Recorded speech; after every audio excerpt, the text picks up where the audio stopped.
On the cold hills of a deserted island, Dylan is trying to find a safe spot to camp. He walks for miles until he slips and falls into a freezing river, but after floating away for a while, he manages to climb out and continue his journey. When he gets too tired to keep going, he stops to rest against a big rock, grabs a flower to eat, and begins thinking back to how all this started. Dylan is in jail for life for the assassination of 6 men, when one afternoon, he's taken to see the prison governor, who asks him what he dreams of. He isn't the only person going through this. Various of his fellow prisoners are also being called to the governor's office and are asked the same question. Morayak says he wants to see the sea, Yakut wants to witness the war against China, Obazyanka won't speak, Abazian wants to work in this prison and be a governor, Tolia wants to follow the progress of the space station, and Sipa wants to see women again. But Dylan's answer is never shown. The governor tells them they've been selected to be transferred to a penal colony, and shortly afterward, all prisoners are boarded into a ship. Just like in the actual prison, the prisoners are divided into groups and put into cells, although Abazian acts like he is the boss and even kills a man to take his bed. When the hatch is finally closed and the boat takes off, the prisoners start panicking, thinking this has all been a trick to let them die at sea. As the men begin getting violent, Dylan remembers a conversation he had with Sipa back in prison. Sipa has some severe mental issues and would always draw on the wall and talk nonsense, but that day, he mentioned heaven and hell not having any seats left and a third purgatory-like place being prepared for people like that. Julien had thought it was more of his usual nonsense back then, but he's starting to see the merits of it now. After a while, everyone calms down and tries to spend the trip chit-chatting and eating, but in the middle of the journey, a gang escapes from one of the cells, looking for their compatriot. Albazian pretends to negotiate at first only to kill the man they're looking for, causing a riot to start. Prisoners on both sides begin hitting and killing each other through the bars except for Starry, an old man that stays behind prey. The fight doesn't last long though. The guards quickly arrive and after stopping them with a warning shot, they throw a sleeping gas grenade to knock them all out. Eventually, they make it to a deserted island, where the prisoners are put into numbered handcuffs and left at the beach so they can listen to what Mr. Olsen and Marta, the heads of the Tera Nova project, have to say. Since the death penalty has become illegal in all countries, prisons have been running out of space to hold such a large number of criminals, which is why the Russian government has offered this land to start this project, funded by some international organizations. Starting today, the prisoners are colonists living under their protection, and everything they need to survive is being provided, including food that should last 3 months. A satellite will be watching them all the time, and there also are some communication buoys around. They have the possibility to take a boat to one of them to press the red button and say what they need. If a green light appears, that means the request has been accepted. Albazian isn't happy about the idea of being recorded 24/7, so he throws a big rock in protest, but the guards quickly make him stand back with some warning shots. Marta clarifies that the buoys can also be used to ask to leave the project by saying their name and the reason why they want to leave. If they do, they'll be returned to prison. By putting the buoys on the sea instead of on the beach, they make sure that the decision is thought twice before risking getting on a boat. Before leaving, the guards drop a bunch of keys on the sand, explaining they are numbered to match their handcuffs. The prisoners rush towards them and start fighting over them while Dylan and Sipa stay safely behind, only grabbing the keys that the others drop. Starry also decides to stay behind and watch how a gang forms a line around the keys to keep their rivals out, and a group goes to the crates the guards left to pick up some weapons and attack the crowd with them. Eventually, Ali's gang takes control of the situation. Ali gets a jacket and good shoes for himself and Starry before choosing a man to send out on the boat, but as soon as he grabs someone, the group takes the chance to attack and the fight starts again. Dozens of men die in the fight. Morayak kills Ali with a rock, Albazian kills Starry also with a rock, and the 3 men that get on a boat to reach the buoy fall to the sea and die drowning. All the remaining prisoners go to the warehouse and begin distributing the supplies, and Albazian takes advantage of the tools found to get his cuffs open by force. Dylan packs a bunch of supplies in a bag and grabs himself a jacket while listening to Sipa say there is no way the food will last 3 months. Then he leaves the area to survive on his own and hopefully find a way out of the island, taking us back to the beginning of the story. Dylan explores the island until he finds an area with no snow and a rocky formation that will provide some shelter, so he decides to sit there while looking at a picture of his family that he's kept hidden in his prison uniform. He misses them terribly, and falls asleep with tears in his eyes. Sometime later, he wakes up when he hears some squealing. Turns out the supplies were filled with rodents, and they are now eating through his food and bag. When it starts raining, Dylan finds shelter under the rock formation he saw before, getting a fire going for warmth and heating some water. After it stops raining, he catches a bird and roasts it over the fire. That's when Sipa finds him. As he chit-chats with him, he tries to steal his knife, but Dylan sees him and takes it back.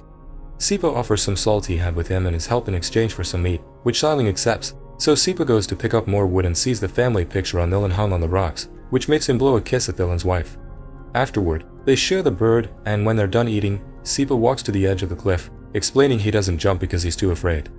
He asks Dylan why he won't die either, and Dylan explains it's because of his family. They're dead and he wants to be buried next to them, which can't happen if he dies on the island. The two men fall asleep, and when Dylan wakes up, he finds Sipa has stolen the picture to use it as inspiration for his debauchery.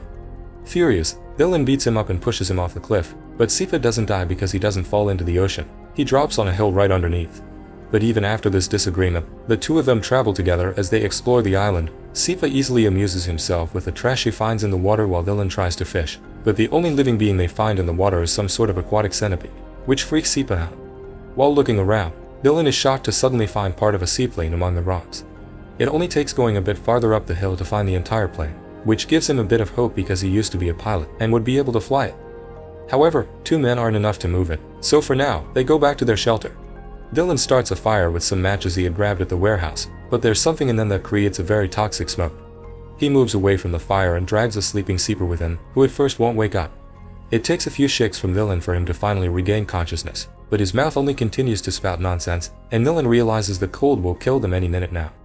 The two men decide to go back to the base and see if they can steal some coal. Back in the base, life hasn't been easy for everyone. Abazian and his gang are in control and keeping a routine while sharing the supplies, and Abazian even asks them to call him governor.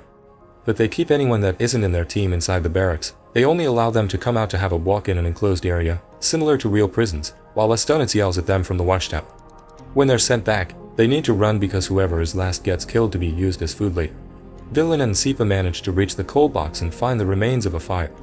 After walking for so long, they're almost freezing, so they can't help laying down next to the fire and falling asleep. But Sipa wakes up quickly when he hears some noises. The gang is coming over with their latest prisoner for roasting. He runs to hide behind a rock, but Dylan is still out there, so he comes back out to rescue him. But he isn't fast enough and Abazian's men find them and capture them. The two of them are taken back to base, where Abazian tries to decide what their punishment will be for having run away with supplies when they arrived. Yakut tries to remind them that they were on their side during the ship fight, causing Estonitz to insult him for trying to meddle. Yakut replies by hitting him, and this causes the whole gang to team up to hit him in return, earning Yakut a place in the barracks with Dylan and Sipa. They walk around for a while, and when Estonitz announces it's time to return, Dylan stays behind, but Sipa comes back from him and drags him inside with him. They can only watch as the last standing man is captured and tied to a pole, begging for some water as his last wish, so Sipa takes pity on him and brings a cup to his lips before he is killed. Later, before going to sleep, the group discusses the possibility of rebelling. They're unsure because it may be dangerous, but Shram convinces them it's worth trying. The next morning, Tolya shows Abazianka that he's installed a secret trap in his workshop to catch any potential thieves. After the group takes his daily walk, Estonitz tries to get them back inside to get the usual game going, but only two men run. The rest stand back and come together while Yakut throws a rock at Estonitz to shut him up. Dylan walks up to Abazian and offers him a deal. If he lets them go to the buoy and ask for food, he'll tell him the location of the plane he found. Abazian accepts and opens the gate to let them out. While Tolya and Dylan go with two other men on the boat, Abazian asks his men if they know anything about Dylan, and that's how he learns he was a pilot, that his family died in a plane crash, and he went to jail for killing flight dispatchers at the airport with a rifle. This crime was classified as murder in a state of severe emotional agitation, which Abazian thinks means Dylan has a guilty conscience. As soon as the boat is far enough, he orders the group to go back to the barracks, canceling his deal. Yakut tries to confront them, but he's immediately killed, so Abazian grabs one more man before declaring the game is on again. The group can only run back to the barracks since a fight would be a very bad idea because Abazian's men are armed. Meanwhile at sea, one of the men falls off the boat, but they catch him just in time and drag him back up. Tolya reaches the buoy and asks for help, but it's broken, and not even his tools will help. They go back to the shore and Dylan tells Abazian that food is on its way, but Abazian doesn't believe him because there wasn't a green light of confirmation. Tolya reminds him of the existence of the plane, but Abazian doesn't believe that's true either, but it inspires Abazianka to move around with his arms open like wine. Abazian finds this distracting and grabs him by the neck, so Tolya uses the chance to come at him from behind and kill him. Two other members of his group, Amorbek and Ertsanov, kill the rest of their gang and watch Estonitz run away before they can catch him as well. They ask Dylan what to do next, and he asks them to free the men from the barracks because he swears food is coming and they just didn't see the light because it was broken. The men are skeptical about this and remind him now they have plenty of bodies to feed on later, but Tolya thinks they should be buried. Dylan reminds him about the plane as well, so Amorbek and Ertsanov finally accept.